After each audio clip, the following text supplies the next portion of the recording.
je vous dois un démenti. Enfin, à certains. Pour les autres, ça ne fera qu'une information. J'aime bien employer la maxime selon laquelle, quand on monte à l'arbre, il faut avoir le cul propre. Et j'en attribue la maternité à ma grand-mère. Mais ma grand-mère ne disait pas cul, ni chier d'ailleurs. Sauf le jour où, excédée de nous entendre dire ça fait chier, elle nous menaça de chier sur le tapis du salon. Elle ne l'a pas fait, je vous rassure. Et je n'ai jamais vu le cul de ma grand-mère. N'empêche. L'expression pourrait être employée sans parcimonie en ce moment, vu le nombre de petites phrases ou de grands envolées de donneurs de leçons qui promènent leurs avis d'experts péremptoires de plateaux télé en colonnes de journaux. Et Daniel non, mais Cohn-Bendit. que Raoult dit qu'il n'y a que lui. C'est Voilà, on est donc qu'il d'accord arrête là-dessus. qu'il ferme sa gueule et qu'il soit médecin. Mais qu'il arrête partout de dire je suis un génie.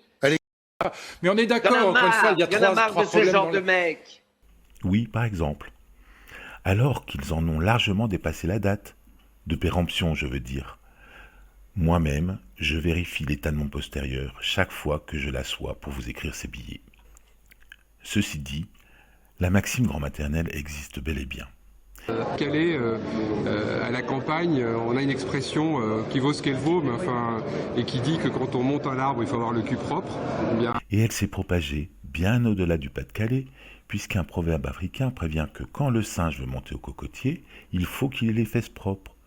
Et j'ai même retrouvé une version ancienne. Quand on monte au mat de cocagne, il faut avoir les braies propres, qui nous rapprocherait de ma grand-mère, même si de son temps, on ne portait déjà plus de braies. Tout ça pour dire que les proverbes et autres dictons, ça va, ça vient, et qu'ils ont la vie dure.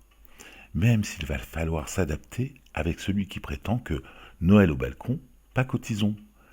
Parce que malgré les douces températures de Noël dernier, Et Inatea, on a de la chance, le temps se calme enfin pour Noël. Et puis cet après-midi, les températures vont bien grimper. Regardez, 10 degrés à Grenoble, 13 à Paris et jusqu'à 21 degrés attendus à Perpignan.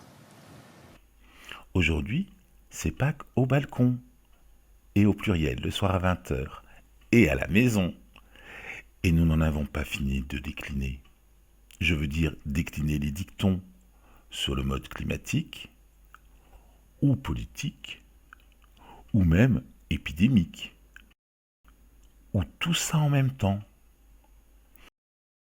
Je pense vraiment qu'il est plus que jamais d'actualité de vous souhaiter de joyeuses Pâques, que vous croyiez en la résurrection, en la réaction ou en l'insurrection.